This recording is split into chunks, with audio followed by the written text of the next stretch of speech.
एक हिंदी कवि बहुत सरस लिख्યું છે કે मृत्यु क्या चीज है मैं तुझे बताऊं, मृत्यु क्या चीज है मैं तुझे बताऊं, एक मुसाफिर था रास्ता में नींद आ गई।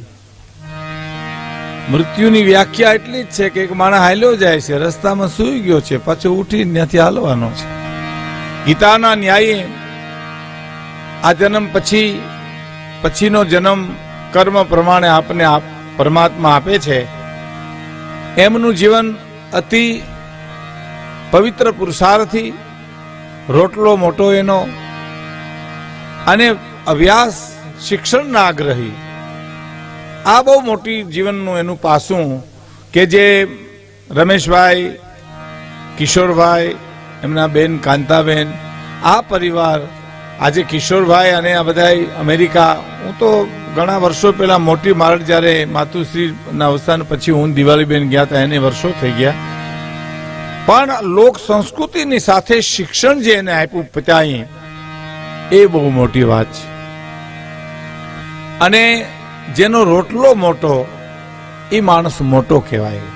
આપણે ત્યાં એમ કહેવાય છે કે જેનો રોટલો મોટો એ માણસ મોટો એમ, પણ એનો જસ કિશોરભાઈના માતુશ્રીને પણ જાય છે એટલા માટે કે ઘરનું જો સારું માણસ હોય તો રોટલે મોટો માણસ થઈ શકે સાહેબ।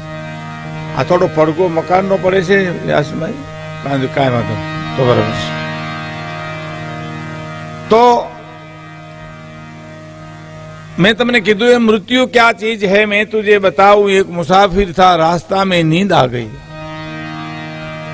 जन्म मरण नो जे फेरो चाले छे, केवुं माणस जीवो ए बहु महत्वनुं छे। केटला वर्ष जीवो ए महत्वनुं नथी, केवुं जीवो एनी इतिहास नोंध ले छे। કેટલું ખાઈ શકે એ મહત્વનું નથી, અને કેટલું પચે છે એ મહત્વનું છે। માણસ કેટલું વાંચી શકે એ મહત્વનું નથી, અને કેટલું સમજાય છે એ મહત્વનું છે। એમ જીવતર ભલે ગમે એટલું માણસ જીવે, પણ સુગંધિત જીવે એનું જ બહુ મૂલ્ય છે। એટલે મારા દુલા કાગની એક કવિતા છે કે જી ફૂલડાયા મેં आज जन्मान आज झूलाओ फूलड़ा, काले करमाई जाशो फूलड़ा में काले करमाई जाशो। धीमू करो तबला, धीमा तबला, અને પટ્ટીને થોડુંક બેજ આપે, થોડું એટલે પટ્ટી એકદમ વાગે।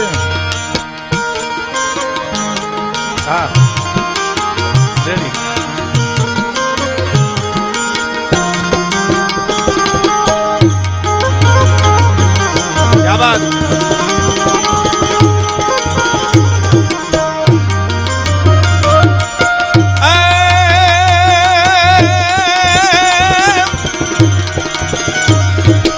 જેની ફોરમ ફટકેલી હોય એની એક વાર ચૂલે ચડવું પડે, પણ જેની ફોરમ રે, જેની ફોરમ ફટકેલી હોય એને એક વાર ચૂલે ચડવું પડે। પણ ઓલી આવડ હલબેલી એને કોઈ ન પૂછે કાગડા।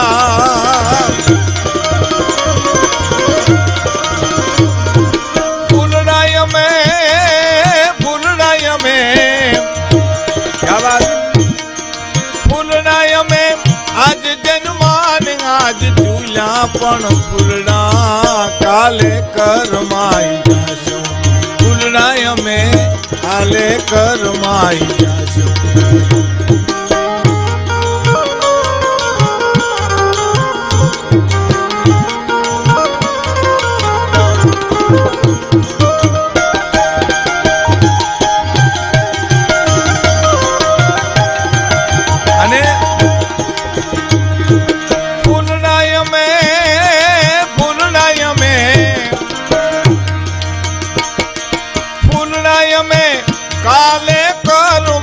जाशू पण फूलड़ा फरमू मुकता जाशू। ફૂલડાય અમે ફોરમું મૂકતા જાશું. ફૂલડાય અમે ફોરમું. ફૂલડા અમે આજ જન્મા ને આજ ઝૂલ્યા, પણ ફૂલડા અમે કાલ કરમાઈ જાશું. ફૂલડા અમે આજ જન્મા અને આજ ઝૂલ્યા, ફૂલડા અમે કાલ કરમાઈ જાશું, પણ ફૂલડા અમે અમારી ફોરમું મૂકતા જાશું. એના પરિવારને પિતાની યાદ, એનું શિક્ષણ, એનો રોટલો મોટો. શાંતાબેન બેન હમણાં કહેતા હતા કે ખવડાવવાનો તો બહુ મોટો શોખ સાહેબ. એ બહુ મોટી ભારતીય સંસ્કૃતિ છે સાહેબ. કાઠિયાવાડમાં કોક દી ભૂલો પડે ભગવાન, થાને મારો મહેમાન તને સ્વર્ગ બોલાવું. શામળા કાઠિયાવાડમાં શું કામ? મધ્યપ્રદેશ, બંગાળ, બિહારમાં ભૂલો પડે તો ખટારાને ધક્કા મરવે છે. હાલો નહીં, મોહન થાય મહેમાન અમગર એક જ વાર. હે મોહન, હે દ્વારકાધીશ, હે મારા અખિલ બ્રહ્માંડના માલિક, અમારા આંગણે અમારે ઝૂંપડે એકવાર મહેમાન થઈ જા. મોહન થાય મહેમાન અમકર એક જ વાર, તો જરૂર ને રાતી જુવાળે તને સ્નેહ જમાડું સાંભળા. એકવાર આવ્યું બાપ અમારે ઝૂંપડે આવ્યું, રાતી જારના રોટલા ખવડાવશું, અને રાતી જારના રોટલા જેદી નહીં હોય તેદી પેટના દીકરા ખાંડીને ખવડાવશું. પણ એકવાર આવી તો ખરો ભલા માણસ. હે, અમારા મલકમાં તો આવી જા. કહેવાનો મારો અર્થ, આ પ્રદેશ રોટલો બહુ મોટો છે સાહેબ. અને એ સ્વર્ગસ્થ ગોરધન બાપા નાર એના જીવનનો એક મહામંત્ર કહેવાય. અને બીજું મેં તમને કીધું એમ, એ કિશોરભાઈ કહેતા હતા, જોકે ધીરુભાઈ મને એમ કીધું કે ભાઈ બહુ મોટી ઉંમરે બાપાએ તો આ લીલી વાડી લઈને વિદાય લીધી છે, એટલે એ પ્રમાણે જ આપણે આ કાર્યક્રમને ન્યાય આપવો છે. એટલે થોડું હળવું થાય તો એ સંસ્કૃતિ સબર હળવું હોય છે, વિકૃતિ નહીં હોય એમાં. હા, બેસો બેસો. મને કીધું તું ભાઈ કે થોડા માણસો છે મજા આવશે ભીખુદાનભાઈ. મેં કીધું માણસો છે એટલે મજા આવશે, માણસો તો થોડા જ હોય ને. આપણે ત્યાં સૌરાષ્ટ્રમાં ગામડામાં જાન આવતી ને પેલા ભૂતકાળમાં, વડીલોને ખબર છે, એટલે જાનમાં કેટલા માણસ જોયા હો એ વ્યવસ્થા થતી. આપણી અટાણની જેમ નહોતું અમે એટલા માણસ આવશું ને એટલી વ્યવસ્થા કરજો. આ તો ભૂતકાળની વાત છે. દીકરાને પૂછ્યું કે બેટા જાનમાં કેટલાક માણસો છે જોયાજી? એટલે આવીને કીધું કે બાપુજી માણસો 80-90 છે. તો એમ નથી કીધું, 80-90 માણસો કેટલા છે એ જોયા. 80-90 ની તો સંખ્યા કીધી તે, એમાં માણા કેટલા છે એ જોયા.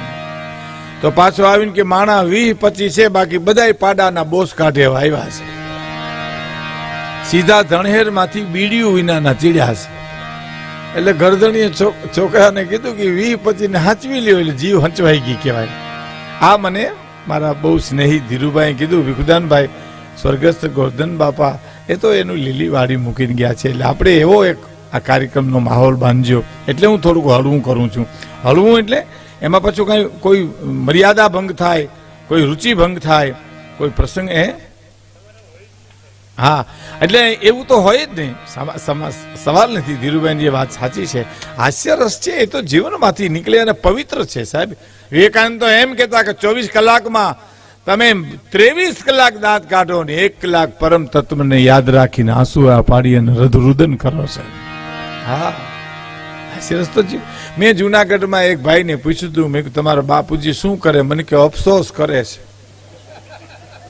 તમે કીધું અફસોસ શેનો કરે? મને કે અમે આવ્યા એનો, અમે અમારા બાપુજીની ઘીરે આવ્યા ને એનો મારા બાપુજી અફસોસ કરે છે. તે 15 દી પછી એના બાપુજી મને મળ્યા. મેં કીધું દીકરા કેટલા? મને કે 3 પણ ટબા જેવા હો. મેં કીધું મોટો શું કરે? મને કે ખેતી કામ કરે. ઈથી નાનો મેં કીધું શું કરે? તો કે બિન ખેતી કરે, બેઠો બેઠો ટુકડા કરી કરીને વેચે. ઈથી સૌથી નાનો મેં કીધું શું કરે? તો જે સામે મળે એનું કરે. એટલે આખા ઘાણવા દાજી ગયા હોય ત્યાં ફરિયાદ ક્યાં કરવી? સમજણની વાત છે સાહેબ. સમજણ વિનાનું જીવવું, જીવો ભલે વર્ષ 1000, પણ સમજીને જીવો 2 ઘડી તો સમજો બેડો પાર સાહેબ. સમજણની વાત છે. અમારે ત્યાં જુનાગઢમાં એક ભાઈને ઘેરે મહેમાન આવ્યા ને, એટલે ગરદણી એના દીકરાને કીધું કે મહેમાન માટે બજારમાંથી કંઈક લઈ આવતા. રિક્ષા લઈ આવ્યું. બોલો, રિક્ષા ઊભી, એ બિચારા ચા પાણી પીધા વિના નહીં તો રિક્ષામાં બેન વ્યાઈ ગયા. પછી ગરદનીએ એને કીધું, અને બાપુજીને કહ્યું, મહેમાન શું કામ આવ્યા હતા? તો હગાઈ કરવા તને જોવા આવ્યા હતા. અરે પછી તો સાયકલ લીધી ને દોડ્યો વાહે, પણ રિક્ષામાં ગયા એવી સાયકલ ને પકડાય ક્યાંય? પણ આ અણસમજણના પરિણામ છે બધા. સમજણ વિનાનું જીવવું ભલે જીવો વરસ હજાર, સમજીને જીવો બે ઘડી તો સમજ્યો બેડો પાર. સમજણની વાત છે. આપણે ત્યાં મને જે કિશોરભાઈ અમે અહીંથી આવ્યા ત્યારે બેઠા કે અમે અમેરિકા મોકલો મને, અને પિતાજીના પત્રો આવે તો એમાં તમે અભ્યાસ કરજો, બસ ભણજો. અને બહુ સાચી વાત છે. તમારા ડાયરાએ હું બહુ ખાસ ઘણીવાર સ્ટેજ ઉપરથી કહું છું કે પટેલ સમાજમાં બે પાસા એટલા બધા ઉપસ્યા છે. એક તો તમારી ખેતી પવિત્ર સાહેબ. ખેતી તો અમારે હતી, હો વીઘા હતી, કઈ કોઈ આંચકી નથી ગયું, કાંઈ કર્યું નહીં, ધોઈ ગઈ. અમારું ગામ માણેકવાડા કેશોદ તાલુકાનું 100 વીઘા જમીન અમારે હતી. હું તમને મારી જ વાત કરીને પછી તમારી વાત કરું. અમારે 100 વીઘા જમીન હતી, એમાં અમે કાંઈ કર્યું નહીં, એટલે જમીન વહી ગઈ. પછી જુનાગઢ રહેવા આવ્યા. ડૉક્ટર કે પીપલિયા મારા મિત્ર હમણાં ગુજરી ગયા, ભેદી પહેલા એનું શરીર શાંત થઈ ગયું. તે મારે ઘેરે આવ્યા ગાંધીગ્રામમાં. મને કે ભીખુદાનભાઈ, તમારું ફળિયું બહુ મોટું છે ને આમાં તમે લોન વાવો. એટલે લોન તો મેં કીધું ધોકડ ને. મને કે હા, ઈ તો મેં કીધું અમારે 100 વીઘામાં ગોઠણે હતી. ઈ ધોકડે જ અમને ધોઈ નાખ્યા છે. હવે સાહેબ એટલું રહેવા દો.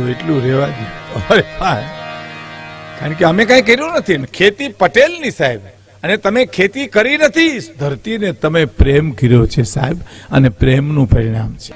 હા, એમ કઈ ખખડતા રહેજો, કઈક મજા આવે તો અમને ખબર પડે કે આ દૂધ દોણામ ગયું કે હેઠું ગયું. અમારે જુનાગઢની પાસે એક પ્રોગ્રામ હતો, અને એક ભાઈ આમ સ્ટેજની પાસે આમ અદબબારીને ઉભા હતા. એટલે અમારે તો એ વખતે તો પ્રોગ્રામ ઘણા વર્ષો પહેલા તો શું છે, ટ્રેક્ટરનું ટેલર ગોઠવી દેતા, કાંઈ જ કરવી નહીં, કાંઈ પાટિયા ખોલ નાખે ને અમને બેહાડી દે, 2-4 ગાડલા નાખી દે.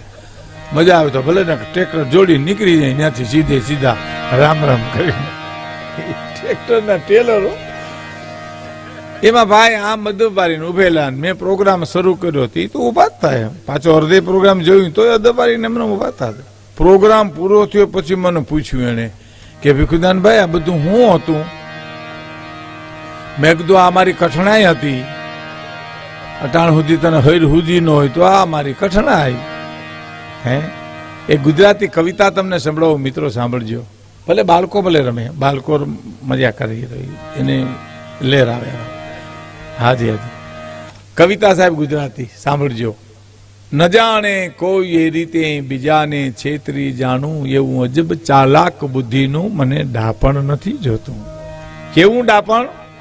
ન જાણે કોઈ એ રીતે બીજાને છેતરી જાણું, એવું અજબ ચાલાક બુદ્ધિનું મને ડાપણ નથી જોતું. હોય કોઈ ટાઈટ ઠરતા તો એનું અંગ ઢાંકી દ્યો, નકામાં મૃત શરીર પાછળ મને ખાપણ નથી જોતું.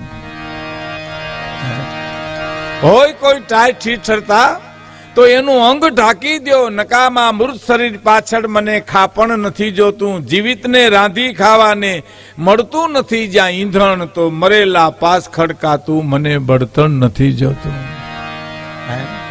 અને હવે સાંભળજો સાહેબ, ન પુરુષાર્થ કરી શકતું, ન કોને થાય ઉપયોગી, એવું કુટુંબને દુઃખ દેનારું મને ઘડપણ નથી જોતું. અને કવિતાના મરમ સમજી ને કોઈ દાદ દેનારા, એવું બેકદર મહેફિલનું મને આમંત્રણ નથી જોતું.